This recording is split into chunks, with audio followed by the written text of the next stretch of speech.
Patricia Tannis, Doll Scientific Advisor, Day 1 on planet Pandora. I have been assigned to this sector by my superiors to find evidence of abandoned alien technology, similar to that found by our competitor, the Atlas Company, in the ruins on Prometheus. Technology that many believe made them the superpower they are now.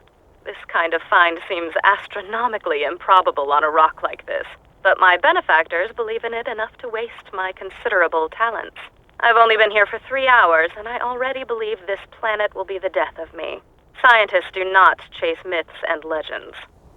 Day 43 on Pandora. At least I believe it to be the 43rd day I've been here. The moonlight cycles are difficult to get used to. The planet rotation day is over 90 hours long. The people that inhabit this salted dust ball are as ignorant as I've seen in this galaxy. When I attach scientific inquiry to something like the vault, I'm greeted with silly nursery rhymes and slack-jawed soliloquy about a man who knew a man who knew a man. They drift off into a stupor where I half imagine they're drunk or brain-damaged and are unaware of my continued presence. If I believed in hell, I would contemplate how it compared to Pandora. Ironically, such a belief would align me with these Neanderthals. This is the 76th day. I was woken up, hoping I was having a reoccurring nightmare.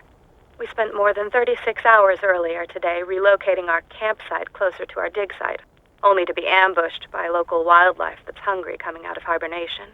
Half of my staff was eaten alive, or killed by skags. I survived by hiding under a colleague of mine who was being devoured on top of me. His name was Carl. My emotions are deadened, and I grieve for none of them. In point of fact, the only emotion I felt was that of joy. I felt joy because his chair was always more comfortable than mine. I took his chair, and then I noticed the emissive glow on the rocks at the dig site. Day 119. I sat in the shower in tears for just under an hour.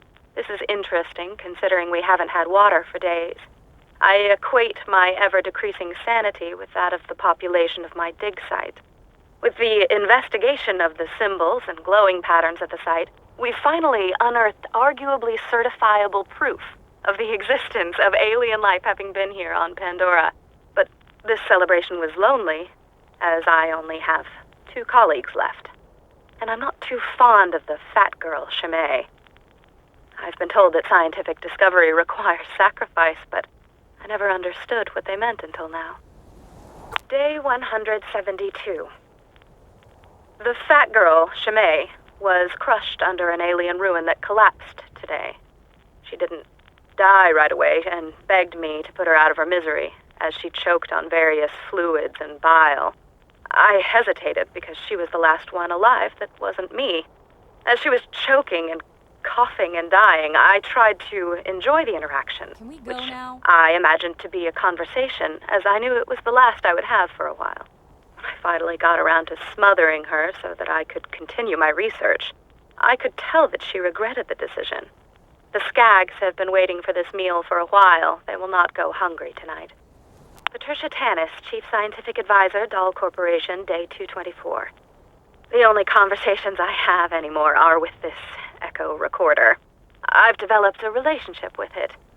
Some cycles I sleep with it, and others I make it stay outside of my tent. My waning ability to discern logic from insanity is becoming cumbersome.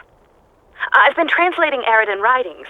In between arguing with the recorder, you went off for a few hours during my last sleep cycle. I heard you sneak out.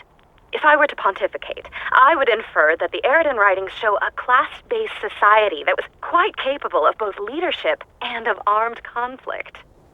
As I work, I spend the majority of days having conversations with people that are not there. 2 days ago, I explained to my mother how the translation program I was writing would greatly help me understand exactly what all this Eridan text I've been attempting to decipher actually means. My mother has been dead for 16 years. She was never actually interested in science to begin with.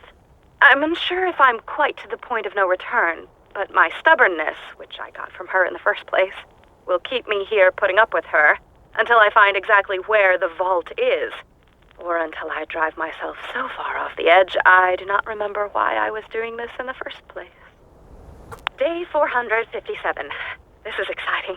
I think I might strip naked and run around to celebrate, but I'll do it during the dim cycle, for fear of prying eyes. Before overloading and melting 4 of my computer's 13-qubit operators, my program was able to decipher quite a bit more than I had been able to understand before. It will take a few days to fix, but I was able to find many repeated instances of an event that takes place every 200 years. It's repeated many times with a symbol that looks not unlike a circle with an upside-down V in it. It's possible that this is the vault. And something about the vault happens every 200 years. Tonight, for dinner, I will have eggs. Day 481. It's true. It's all true. My program did it. Program. I'm now certain that the vault is here, and that the symbol has something to do with opening it. I've checked and triple-checked my findings, and it all seems to make sense. It looks like there are extreme measures to keep the vault secure, but that it can be opened every 200 years. The vault's contents must be extremely valuable, maybe better than the Atlas tech. But I cannot reveal this information to anyone just yet. If I'm wrong, I'm done. And if I'm right, the suits will claim it. I must find the vault myself. Find. Day 493. Dahl Corporation just shut down their mining operations here on Pandora. I think they are insane. Or that is, whoever is making the decision is insane. Iridium mining on this planet has been hugely lucrative for Dahl, and has funded my project. It's been especially profitable given how low their labor costs are. I wonder what Dahl will do with all the unpaid convicts they've been using to work their mines. I wonder if any of them will be my friend. What? Why are you always so jealous of me getting new friends? I'm turning you off. Day 578. I haven't slept in 3 days. I just ate 6 bugs in alphabetical order, starting with Carabus auronitans and ending with a dessert of Tetrix undulata. The information I've uncovered from my automated deciphering has me closing in on the location of this event. An event I believe to be the opening of the vault. Echo Recorder and I are not together anymore, but I wish him the best, and we remain friends, so that I can keep recording these messages. He agreed, because we need to complete what we set out to do, and document the intensive search for the mythic vault. It's not a myth. It is real. Day 616. Sometimes I wish I had never been given this assignment, and never come to Pandora. Dahl has asked me to leave. The transmission said it's time to go. Everyone has left, except the criminals who they've let loose. They won't be my friends. So I had decided to return to leave as Dahl has ordered, but then I found something. I think it is the key to the vault. It proves the vault is real, and that it's here on Pandora, and that it can be mine. I also learned that, by my calculations, we are near the 200th anniversary of the last vault opening. Within half a year, approximately. If I leave now, I will never make it back in time. I will stay. Maybe one of the convicts will be my friend.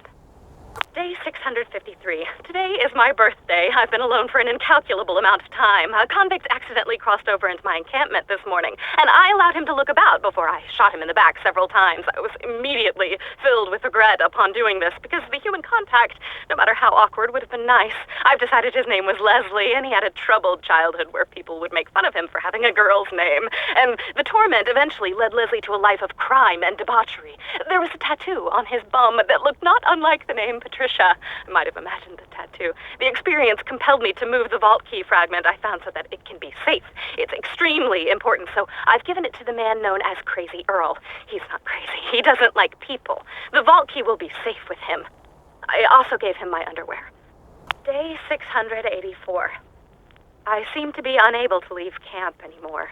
I've collected all of the information I need to be able to find the vault, but I'm overcome with terror and instantaneous paralyzation upon any attempt to leave my confines. I believe I have some kind of psychosis. Whatever it is, I'm a prisoner of my own jail, and I will not be able to find anything without help from an outside party. I will put out feelers to see if I can get someone on this rock to grant me assistance.